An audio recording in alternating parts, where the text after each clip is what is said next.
জায়গা নিয়ে বিবাদের জেরে বুধবার উত্তেজনা ছড়ালো মালদার ইংরেজ বাজারের চণ্ডীপুরের আজিমপুর এলাকায়। জানা গিয়েছে, এদিন এলাকার বাসিন্দা সমর রজকের সঙ্গে জায়গা নিয়ে বচসা বাঁধে প্রতিবেশী গৌর দাস ও নূর আলমের।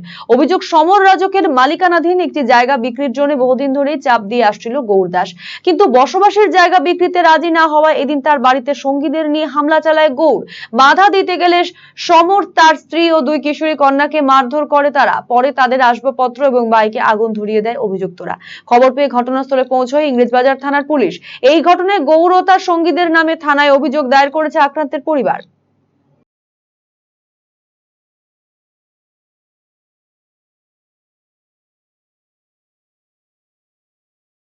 আমার জায়গা এটা, এরা প্রথমে ঘেরেছিল, তারপরে আমার বাড়িতে এসে 4টা গুন্ডা পাঠিয়ে বলেছিল জায়গা বিক্রি করতে হবে, না হলে তোদের প্রাণে মেরে শেষ করবো।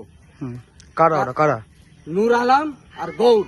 বাড়ি কোথায় ওদের? বাড়ি হচ্ছে চণ্ডীপুর, একটা হচ্ছে চক, একটা হচ্ছে গোরকলা। থানাতে জানিয়েছেন? থানাতে আমি রিপোর্ট করেছি, সম্পূর্ণ আমার কাগজপত্র কেস এদের নামে আছে।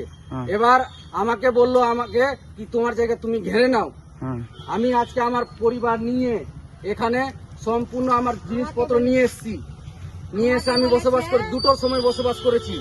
আমাকে এখন 5টা জায়গাটা না দেই তো তোমরা রাস্তাঘাটে চলবা, তোমাদেরকে কাকে মারধর করেছে? আমাকে মেরেছে আর আমার স্ত্রীকে মেরেছে, আমার যা জিনিসপত্র আছে সব কিছু পুড়িয়ে দিয়েছে।